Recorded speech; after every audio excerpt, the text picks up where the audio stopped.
Hello and welcome to another episode of the LowerBitrate Podcast, number 71 to be exact. Hello. Hello. As usual, I'm going to pander to you for the next 30 seconds. Subscribe to the YouTube. Tired of saying it. 2. Website. All the links are there. Use them. Buy me something off of my Amazon wish list. I need a new pair of banana thong. And that's it. Thank you for coming to the movie night. We did post a little promo video for it. Sorry if it was scuffed. But thank you for coming. We watched Mortal Kombat this week. Yeah, it was a good time. It was a good time. I think this one we'll talk about later, but this one was fun. Mm-hmm. And next week we're gonna watch Sorry to Bother You with my man crush Lakeith Stanfield. And Tessa Thompson. Yeah, she's okay. It's all about Lakeith. Anyway. Lakeith. Lakeith, that's what I'm saying. I have a lisp.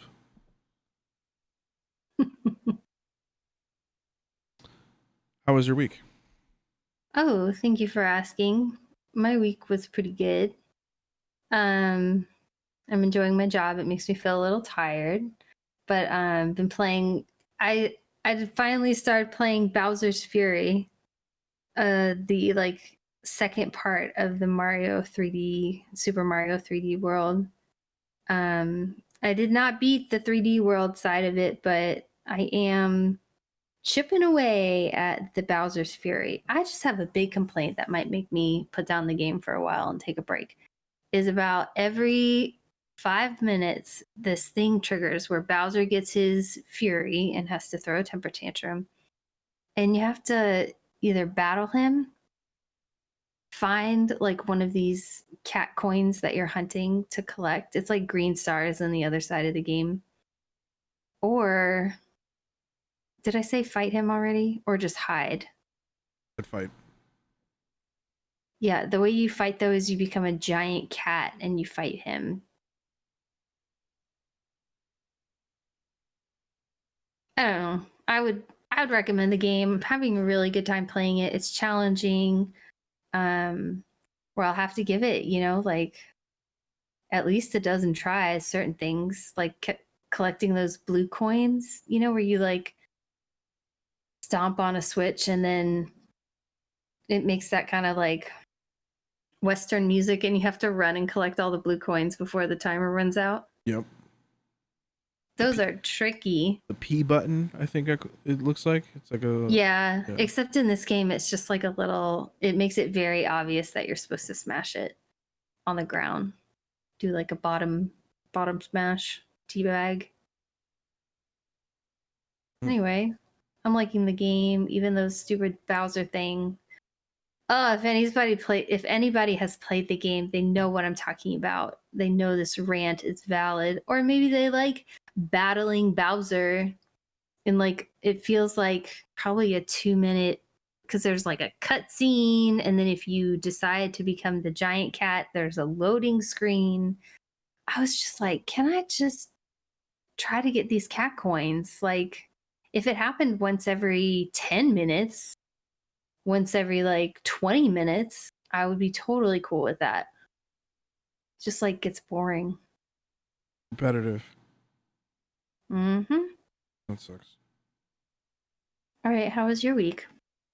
Well, technically my week was an extension from last week, because for some reason in my mind, now that we record on Tuesdays, I still feel like I'm having the same week. Mm-hmm. Horrible, yeah. Tough week for me. But girlfriend's birthday happened. Now I could finally talk about it because it got delayed, pushed back. Mm-hmm. If you're looking for like custom video game stuff as like gifts, dude, Etsy is the place. Etsy is lit. I spend so much money on Etsy. So she's obviously the resident Animal Crossing expert. Mm-hmm. And she loves Animal Crossing. Loves it. That's her game. So I wanted to make like a special like Animal Crossing themed kind of like birthday thing. Since it got delayed, I had some. So you know the little balloons that you have to pop with the slingshot. Mm-hmm. I got the gift boxes for it, and the balloons attached to it. The balloons deflated, obviously. Um, and I wasn't paying that much for helium again, so she just got the boxes.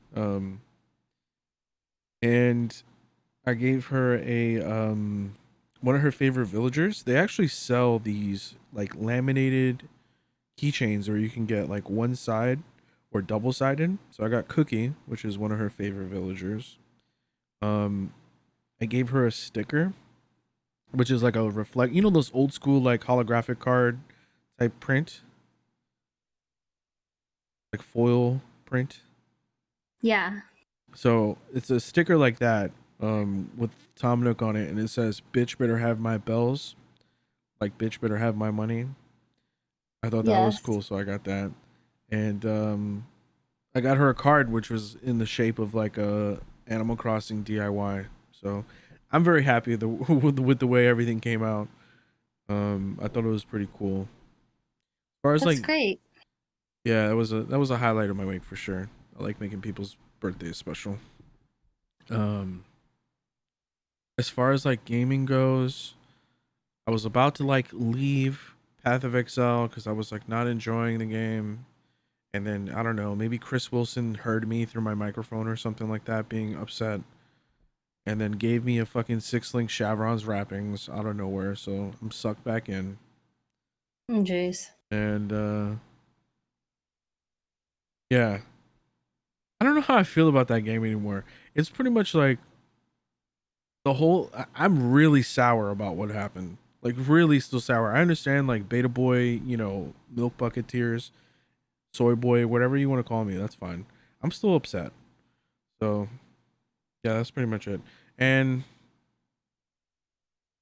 I've been playing the MLB game, taking that slow. I really don't care. That's pretty much it. I've been watching some movies that we'll talk about a little bit Okay. later, and I've been watching a show. Um, talk about that later as well. So my week is over. Uh, last night or this morning, Nintendo's so weird. They're so weird. They dropped last night at 3 in the morning, I think Eastern time, which I'm pretty sure is like a presentable time in Japan, right? They're ahead by some time, so it's like maybe middle of the day. Yeah. They dropped online for Super Mario Party. They're like a year late. Yeah, that's such a random because of all the other games that have online capabilities. And from what I read, that this is the only game on the Nintendo platform, first party game, out of like the first party titles that uses a traditional invite system versus all the goofy like code stuff that you have to do and all the scuff things that happen in Animal Crossing. Yeah. So maybe it'll come to different things. I don't know. I have the opinion that Nintendo's online stuff is literally just give me $20 because this shit should be free. It really should. It's not great. Like there's nothing. You're just paying. You're just paying literally for the privilege of using your own internet. Well, they try to make it so that you get free games like the Mario BR, and now there's Pac-Man BR. Yeah, I saw that. It was a reskin. I guess so. I couldn't play it because my online expired, but I'm not really bothered by it. Yeah, I don't blame you. Just if I was still playing Animal Crossing, I would pay for it online. I'm on a break. Yeah, we'll talk about the online later. I have the family plan. Much cheaper than For Nintendo? Yeah. That's cool. Because you figure 1 year for like $40 or so versus 1 year for $20 for like 6 different people. You know what I mean? Mm-hmm. You're paying a fraction of the cost. Smart. Yeah. So let's talk about TV. How much game Yeah. stuff? Yeah. Just some Nintendo stuff, I guess. And your PoE saga. I could conjure up a Well, rant if you want. nah. Okay. We can have a rant-free week. It's okay. Uh, Too maybe soon to too soon to call it. I know. gaming free rant. Yes, I got something I want to get off my chest a little bit later. Okay. All right. Well, I watched all of Shadow and Bone, which is a Netflix show that's based on a book. It starts out a lot like Annihilation, and there's like sorcerers and stuff that can control different elements. Like one's fire, one's air. Like they all have these unique names though that I liked. Like the air bender person is called a squaller. A squalla? A squaller. Like they make squalls, which is a wind. Anyway, I thought it was cool because I was like, what does that mean? And then it became clear as the show went on. I thought it was like an insult at first, but I think the fire guys are called Inferni. So they just have cool names, in my opinion. Anyway, I like the wizardy stuff, the like air, water, fire, earth bending stuff. I mean, I'm just saying it has flavors of these other things. And there's this big void, this big wall that has split the continent and caused wars and really like isolated certain nations or like certain cities. Um, so it's just cool to see how they handle that when they go into it. Um, it's, I think it was really well done. I enjoyed it because I watched all of it. I mean, it's just one season, right? Yeah, there's 8 episodes, I believe. Okay. Probably never get a second season. You know how it goes. They just release these like season 1 things and then move on to the next thing. Especially Netflix. If nobody's like salivating or groveling at the mouth, they're probably not gonna do a second season. Right. If like all the memes are not Witcher, then I think they measure it by memes. That's how it's done. Anyway, I watched The Nevers too. I can't wait to watch the 3rd episode. I like that a lot. So What do you this think? weekend we got caught up until yesterday, Monday. So it comes out every Monday, right? I think that's. Mm-hmm. So we watched the first 2 episodes. I liked it. I think this is one of those shows that the audience is gonna like more than the critics. So I don't pay attention to the critics on this. It's one of those shows. We'll talk about it in greater detail next week because then the Anthony Mackie and the Linguini is gonna be finished. We're gonna be talking about that for the final time, season 1 today. So we'll save that. But what I wanted to talk about with the Nevers is we might not get a second season of this Yeah. because I didn't know this going in. I don't really care, about who directs or creates it or whatever. But Joss Whedon is the creator of the show and one of the writers and executive producers. And I think he directs it. I think he directed the first episode. Oh. Um, Yeah. And it says his name real big right after every episode. yeah, Yeah. problematic. Yeah, it is problematic. I was like, wait a minute.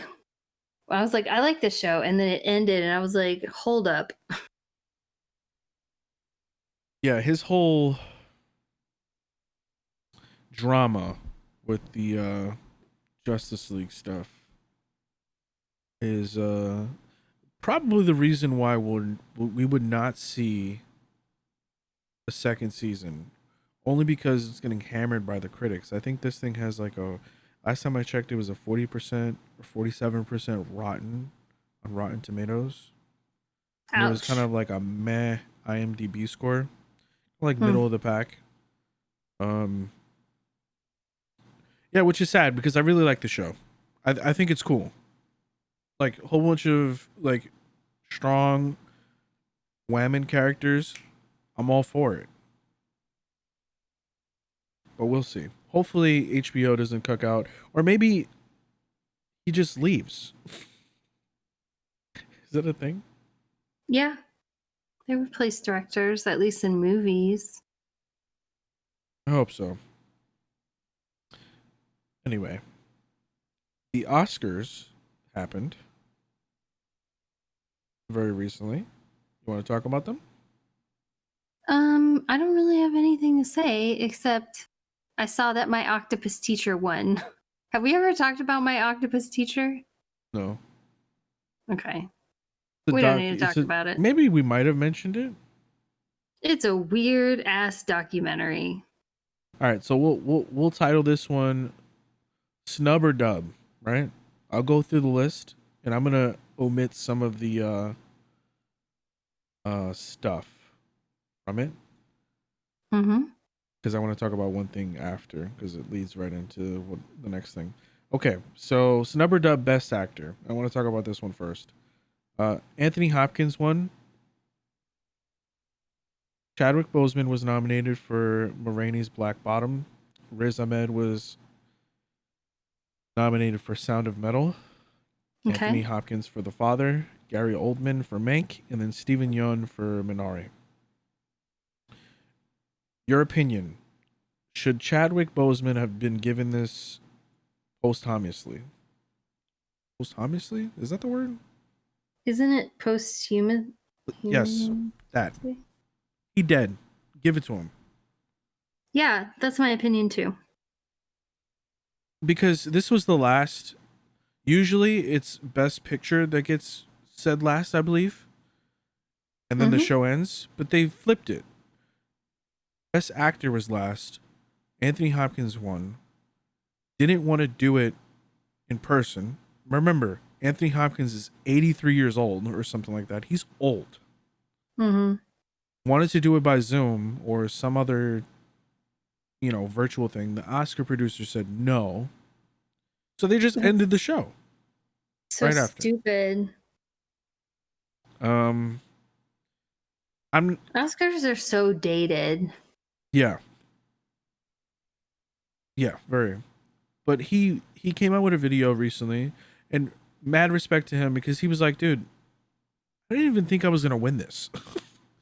Right? He's like, he mentioned Chadwick Boseman, and he's insinuating that it should have gone to him, right?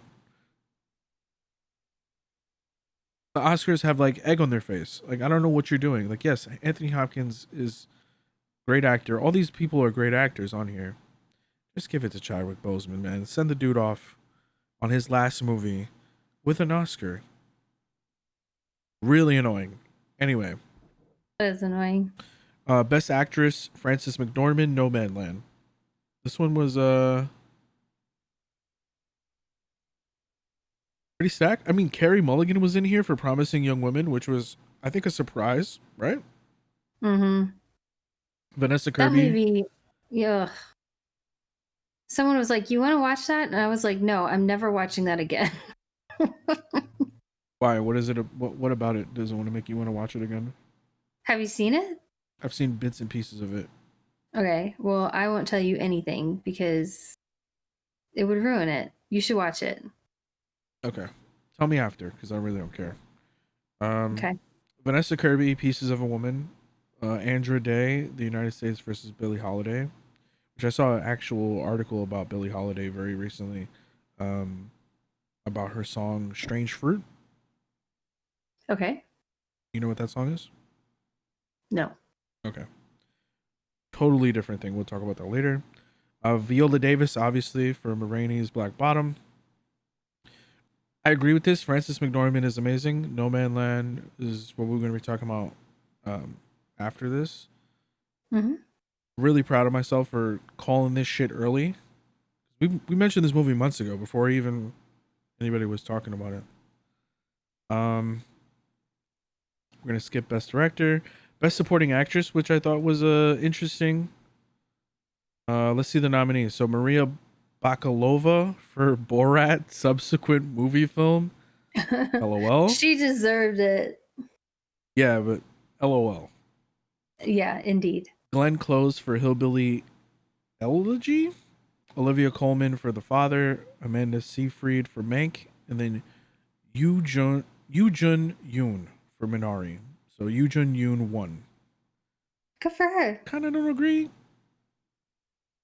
I don't know. My favorite category of the night: Best Supporting Actor. Sacha Baron Cohen, The Trial of Chicago 7. Daniel Kaluuya, Judas and the Black Messiah. Leslie Odom Jr., One Night in Miami. Leslie Odom Jr. is that dude. Paul Raci, Sound of Metal. Lakeith Stanfield for Judas and the Black Messiah. Daniel Kaluuya won. Yeah, he should have won. I agree with this 100%. I think this is my favorite award of the night. International feature, Another Round won. Animated feature, which was surprising to me, Soul won. Really? Soul won animated feature, yeah. Why is that surprising to you? I don't know. I didn't think that it was like an award-winning film. I don't know. Isn't it Pixar? Or is it like Disney Pixar, DreamWorks? Yeah. Okay. Yeah, because we watched it on Disney Plus. Pixar wins. They always sweep. Yeah, but they also had Onward on there as well. And then Over the Moon was on there. Shaun the Sheep movie, Farmageddon. I have no idea what the fuck that is. Oh, shit. The Shaun the Sheep people, Aardvark Studios, they normally win too. And then Wolfwalkers. I mean, Soul is a good movie. No, I came away with that movie liking it. And I've actually seen it a few times after. Like my mom and like by myself, like just watching random stuff. But just surprised to see it win. Best documentary, my octopus teacher won. Anyone that's watched this knows what I'm talking about, where you're just like, what the fuck? Yeah. Best original score. It's like a hentai documentary. Just kidding. Anyway, go ahead. Not? Disappointed. Best original score, Soul won. Best original song, Fight for You from Judas and the Black Messiah. Best original screenplay was Promising Young Woman. Best adapted screenplay was The Father. Best cinematography was Mank. Best makeup and hairstyling was Rainey's Black Bottom. Best costume design was for Rainey's Black Bottom. Best film editing was Sound of Metal. Best sound was Sound of Metal. Best live action short was Two Distant Strangers. Best animated short was If Anything Happens, I Love You. Best documentary short was Colette. Best visual effects, Tenet. You could say Oscar winning Tenet now. Thanks. And best production design was Mank. I feel like this is a good mix or a good balance of things that won. Like nothing really swept anything. So, I mean, I guess they have that going for them. But let's talk about Nomadland. Okay. So Nomadland won Best Picture. We saved that one for last. And it won Best Director, Chloe Zhao for Nomadland. And I watched this last night, and it fucked me up. It was such a sad movie. It was a real sad movie. It was one of those movies that it was very like slow in its delivery, but it was very powerful. Kind of like the vibe that you got from the Rue episode for Euphoria. Mm-hmm. Like the weight is like the dialogue. Like the hard punches are the dialogue versus like seeing things. It's like a book-esque experience where you're you're hearing the words or reading the words and feeling the emotions and feeling like what these people felt. And yeah, I think the best picture and best director. Side note, Chloe Zhao is the first woman of color to win this award and the second woman Wow. to win best director. That's as depressing as Nomadland. I remember who won Best Director. It was for Jarhead, James Cameron's ex-wife. Yeah. I feel terrible. I can't remember her name. Catherine. Anyway. Catherine Cameron. I don't know. No, it wasn't, but nice try. Thank you. Anyway. Are you sure it's Jarhead? Didn't she direct that? Jarhead was Sam Mendes, William Kaufman, and Don Michael Paul. Okay, hold on.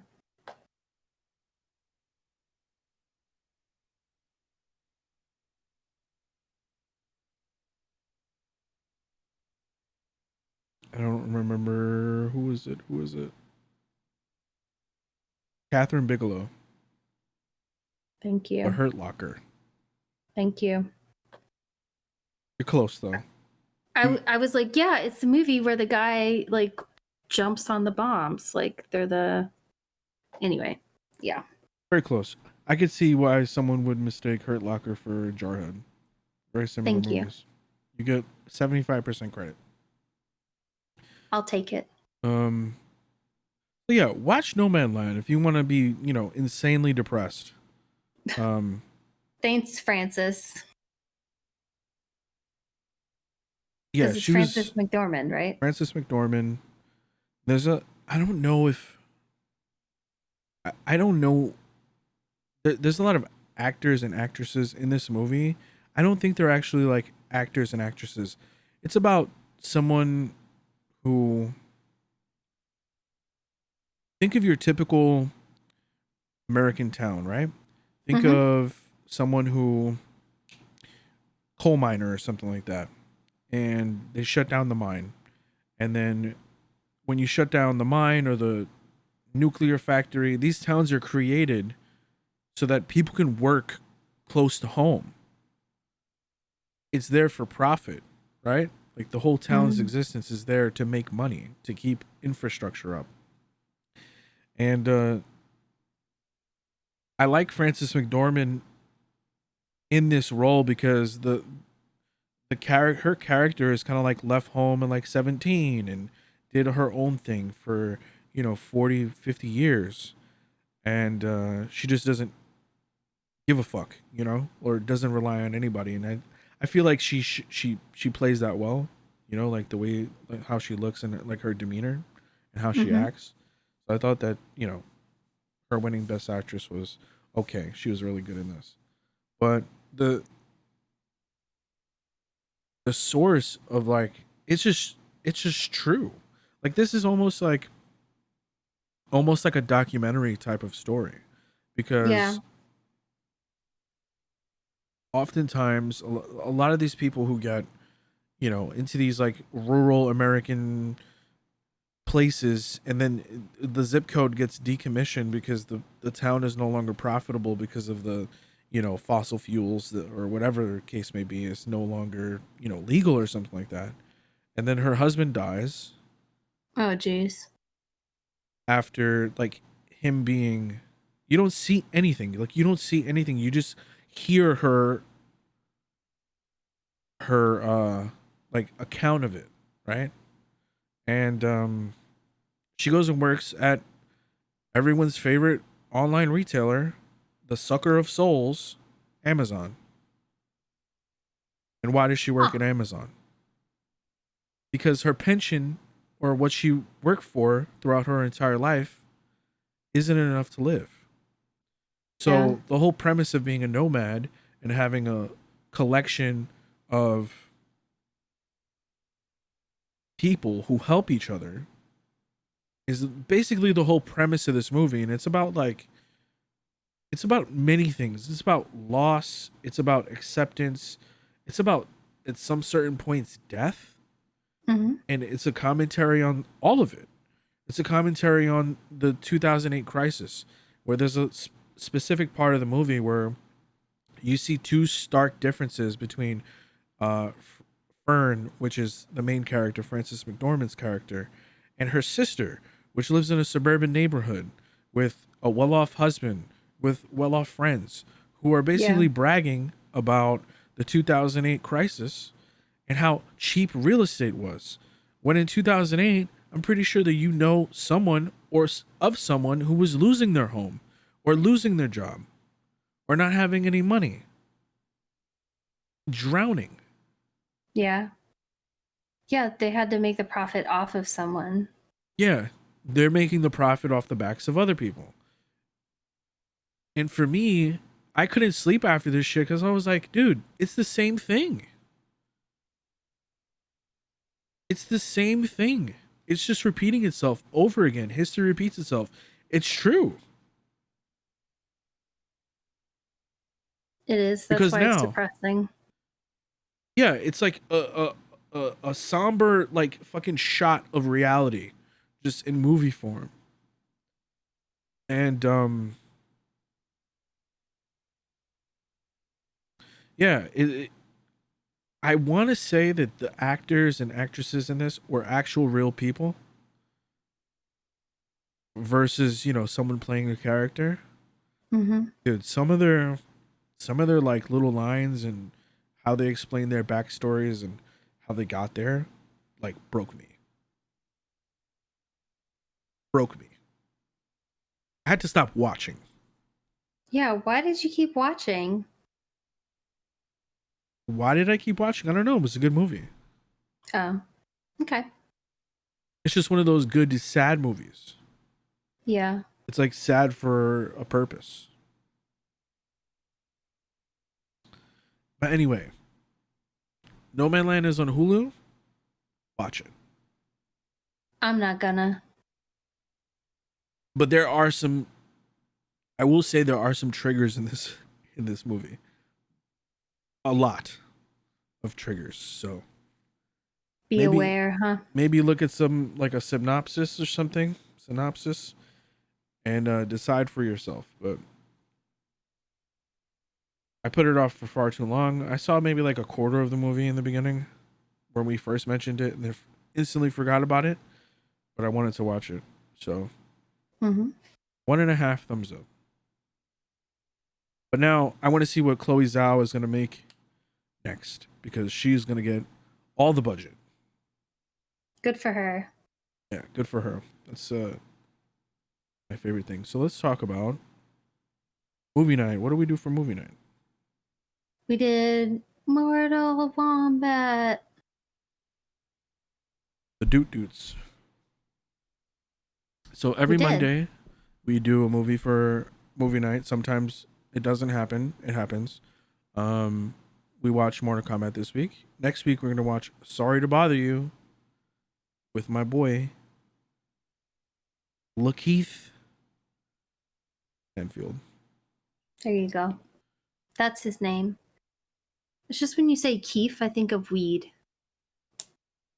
Like Chief Keef. No, Keef is the like crystals of weed. You use it to has the like most concentrated THC in it, and it's what makes weed like sticky. Oh, So they'll just like take that pollen, the keef, and make hash out of it. did you The know end. that there's a rapper named Chief Keef? No. Now you know. Well, that's where his name comes from. Yeah, He must be really into weed. I would assume so. Or maybe his name is Keith. I doubt that. Keith the rapper. So what did you think about Mortal Kombat? I liked it. I enjoyed it. I mean, it's not movie of the year, but it's a video game movie. The predecessor Mortal Kombat was cheesy and corny, but I loved it. This was just a really good redo of that. I liked it. I had a good time watching it. What did you think? Yeah, I share the same sentiments. Like, this movie knows what it is by the dialogue. It knows that it's a joke. It knows that it's made off of a video game. It has to be corny at some points. It doesn't take itself too seriously. This is not a kids movie. Don't take your kids to see this shit. But teenagers, yes, I would take a teenager to see this. It was just because of the violence. Yeah, it's pretty violent in some parts, and the dialogue is not a lot of kid-friendly. parts. They like, remember when he cut the harpy open and it was like, you know, it was like a cross section. Yeah, that's straight ripped out of the video game. Yeah, the finishing moves. Yeah, which are violent. I don't remember the first movie on like how they got their powers or anything like that. I pretty much, like, the only thing I didn't cross out of my mind from the original 1995 film was the song. That's it. Everything else gone. I remember Goro and Sub-Zero fights. Sonya Blade was badass too. I forget who she fought. Yeah. I liked it. Did you like the Jack story? He got a story. Okay. One of my problems was the Jack story. So, okay, cool. He has his little mark. He's a big badass military guy, right? Okay. Dude, what was up with the Steve Rogers in 1941 arms when he got his arms ripped off? And he was trying to beat people up and they weren't working. And then all of a sudden, this motherfucker's iOS update just downloads and then he gets big buff arms. Where? How? Steroids. Hello. Dude, that was reeling for that shit. I was like, what the fuck? But overall, I mean, yeah, the Jack storyline was cool. I like seeing him get his arms rather than him just having his arms. Yeah. Or his arms having a little bit of backstory. Like, they gave him a little bit of a redemption arc because he got his ass beat. He got fucked up.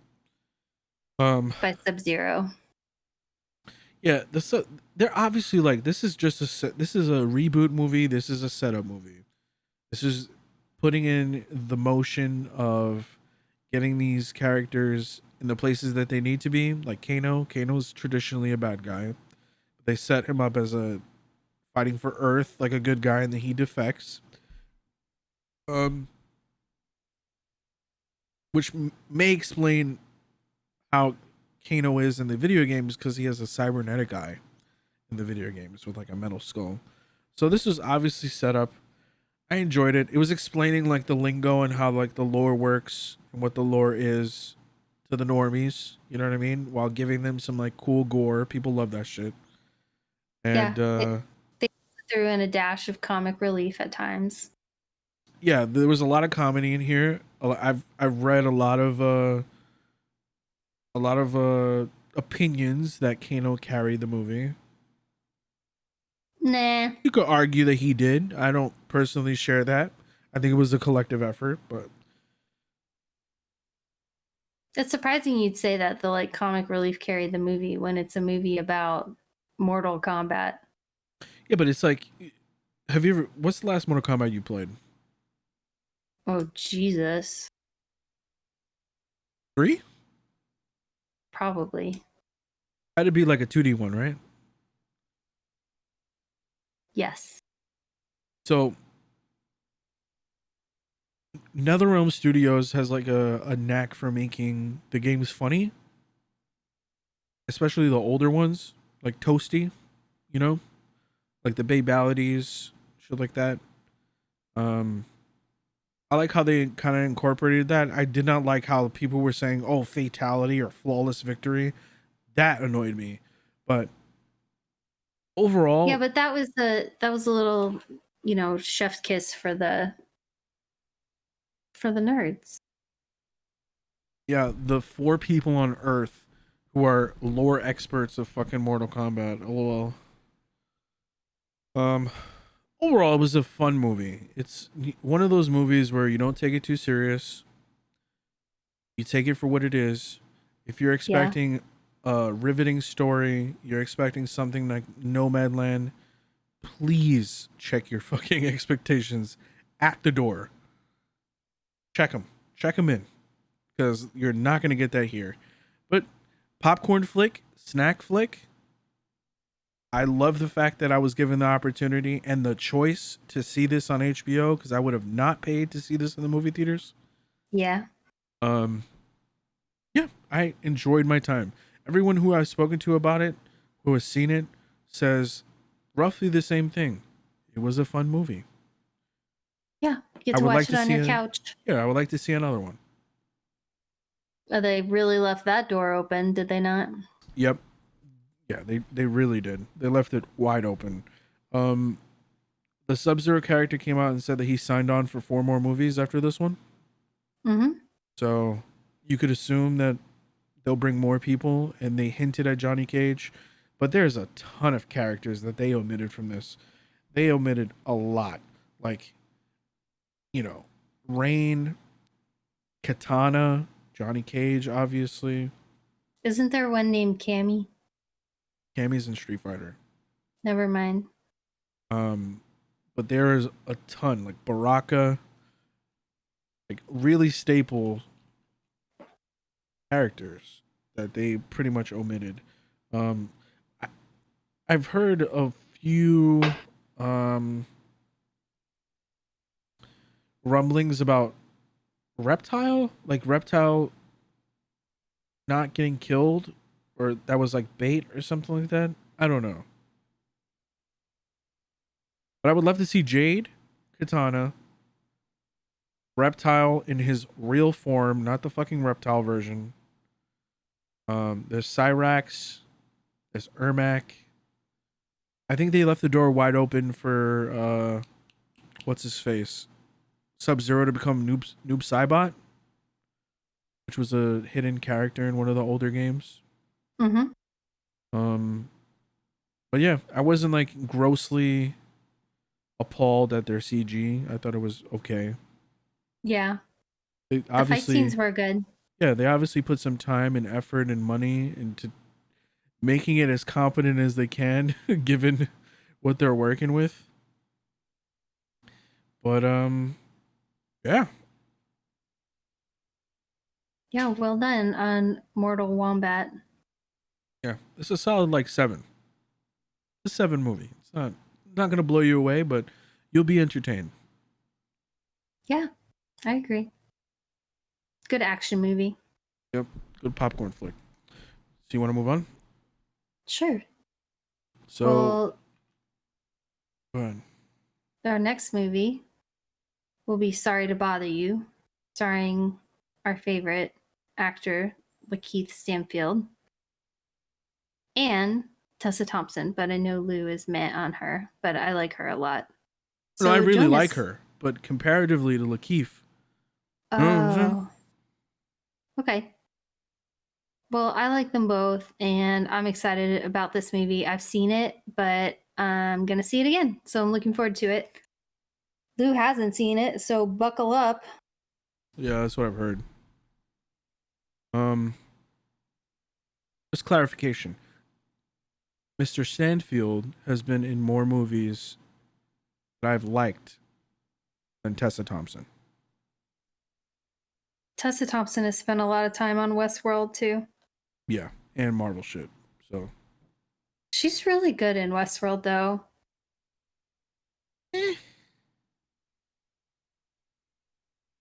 As Charlotte Hayes or whatever her name is. I don't know. I like her. I'm not saying I like Westworld, but I think when Tessa Thompson's on the screen, I think she does a really good job. Just like Jeffrey Wright. uh-huh. He always does a really good job too. Anyway, we don't need to talk about Westworld. Okay, so episode 6, the finale, the Falcon and the Winter Soldier. Captain America and the Winter Soldier.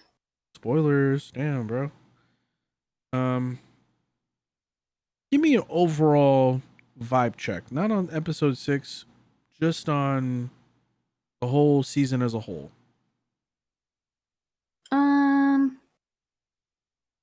I don't know. I don't think the bad guys paid off at all. Fair. Like at all. But episode 6 was entertaining. I liked it. But I liked it the past 2 episodes because of the Anthony Mackie story, not because of their like Mr. Robot shit. Yeah. So for me, the vibe check would be okay. That was basically my thought process on like the whole season. You could split it up in 3 groups, 2 episodes each. So first one was and I was like and I was like ooh. So like 4, 5, 6 kind of like are the ooh part. Overall, the Flag Smashers didn't do it for me. They didn't do it for me, but I understand. The name was dumb. Just their mission seemed... I didn't think their mission was dumb. No, that's what I was going to say. Their mission, I was like, I actually agree with. But then they started murdering innocents. And I was like, hold up. I don't like this at all. Yeah, so the Carly character needed a little bit more time to develop, and she just didn't get the screen time that she needed. Like, it was very all over the place. Like, she was very sweet, and the first time you see her, she's like beating the shit out of Bucky Barnes, and then she was like, helping people out, and then she just wants to blow up a random building. I'm like, not a random building, but the GRC building or whatever. I'm like, okay, how did we get to that point? Are you that upset because someone died? What sent her over the edge? Like, I understand the Black Captain America, the Walker guy. Yeah. I understand what sent him over the edge, but what sent her? I think this was like, she was the moral engine of the show. Because I was thinking about it, and I was like, thinking about these people as villains is the wrong way to approach it. They're not villains. They're just people who were displaced that just so happened to have the super soldier serum and have a goal and can, accomplish that goal with brute force. And they became terrorists at like a record pace. Right. So seeing them as villains, I don't really agree with that. They weren't really great villains. What they were good at is being Sam Wilson, aka Anthony Mackie's moral engine, because there's 2 different ways to dispatch them, and that was the difference. The whole show is the goal is to get a new Captain America, and the first rendition of Captain America is a regular dude named John Walker that really doesn't measure up to Steve Rogers, right? He's kind of fucking insane. So he gets an opportunity to take the super soldier serum, and he does, and it amplifies how crazy this motherfucker is.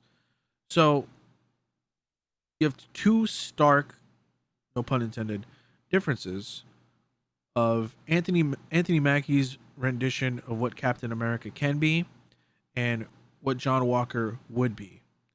And he's a real character from the comics, and his name is U.S. Agent. They name dropped that at the very end. Chef's kiss for that. Wow. I understand what you're doing now. Very slow to get to that point. Very kind of sluggish to get to that point. But I think the payoff for that character and the actor kind of like won me over. He Joffrey'd it for me. He was that horrible. He did have a redemption. Yeah, he was that horrible that he kind of like, redeemed it. And then I was LOLing at his like tinfoil Captain America shield at the very end. I was like, dude, where the fuck Oh, did you get that from? eBay? that was hilarious. Yeah, I was like, cosplayers make better shields than that. What the hell is that? Why did you even come out here with that? Yeah. So I'm cool with that. I'm cool with making Sam Wilson Captain America. He is Captain America now. I liked. How did you feel about the storyline? Like how they introduce like race into it, with and tying that in between like Captain America and what that stands for, right? Because Captain America was created in the 40s, and America was very different from what it Mm-hmm. is today. So flipping the script on that and using Isaiah Bradley as that, catalyst into like making Sam Wilson want to be like, yo, dude, I could do it. Like the old ways and you being butthurt is not it, bro. I like that. I liked it too. I mean, I feel like my opinion on race is irrelevant, but um, I thought it wasn't pandering and it felt real and genuine. That's what I'm saying. You can't really comment on like how correct it was. You can only comment on how it made you feel and if it was like, corny or not. I think they did it really well. Um the Zemo thing, I think they kind of like closed his story, but he came back for a final time to blow up the rest of the Flag Smashers. Okay, whatever. Bucky Barnes, how did you feel about his story? I'm kind of like, eh. I liked it. I didn't start out liking him at all, but I liked his redemption. Yeah. Do you feel like it was enough though? Maybe maybe I want to see more because like I like uh the Winter Soldier character in Bucky Barnes. And I like Sebastian Stan too, so I wanted to see more, but I understand that this is the Anthony Mackie show. We said this before. Um, I just wanted to see more from that. Not disappointed, just wanted to see more. He crossed off his list. He is technically free, so where he ends up, we don't know. Uh, I was wrong about the Torres thing being the Falcon.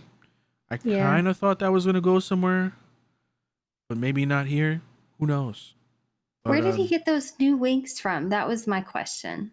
I think the new wings and the suit were from the Wakandans.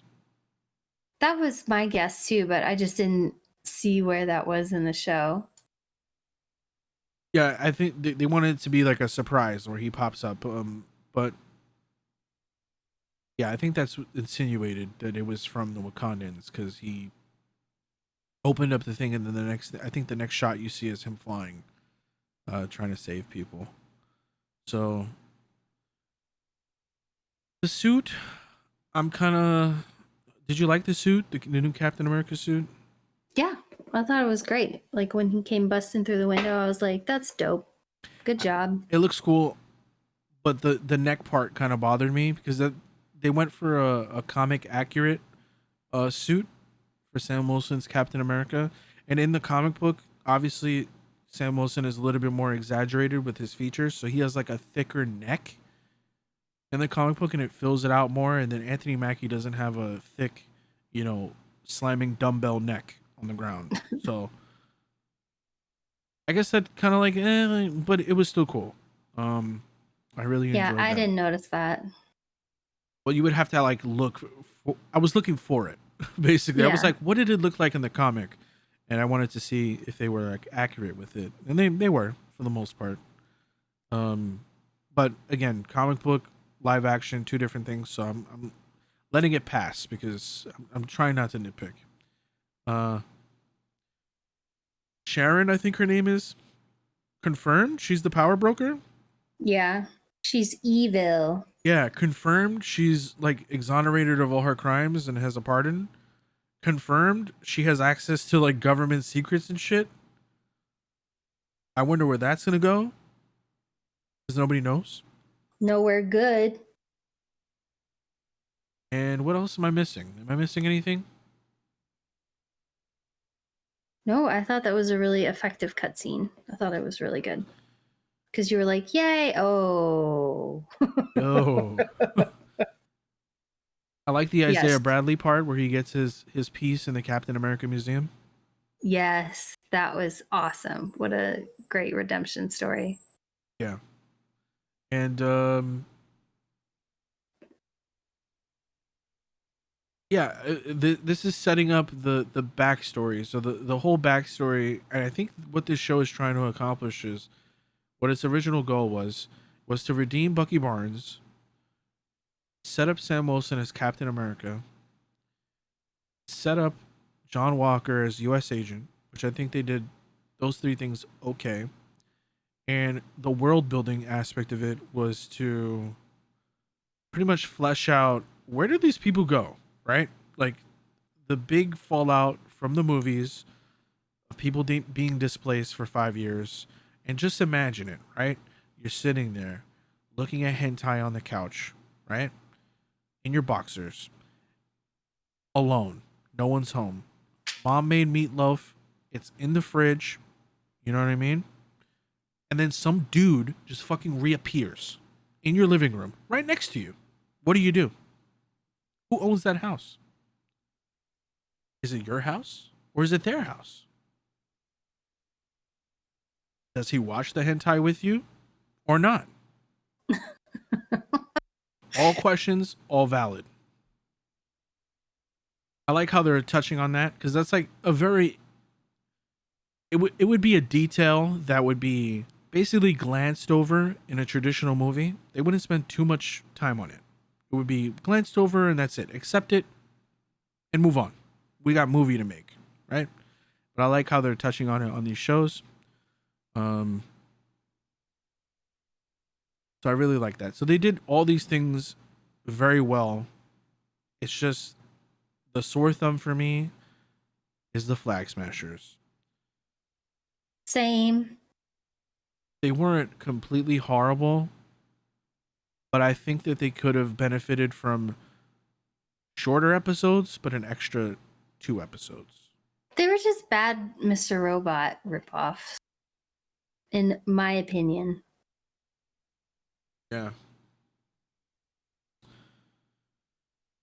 Well, if you could rate this, what would you rate it? 7. I would give it a 7.5. Yeah. I thought your Mortal Kombat rating was generous. What, 7 for Mortal Kombat? Yeah. I mean, that's just based on it being an action film. Okay. You want my real movie rating for Mortal Kombat? It's a 5.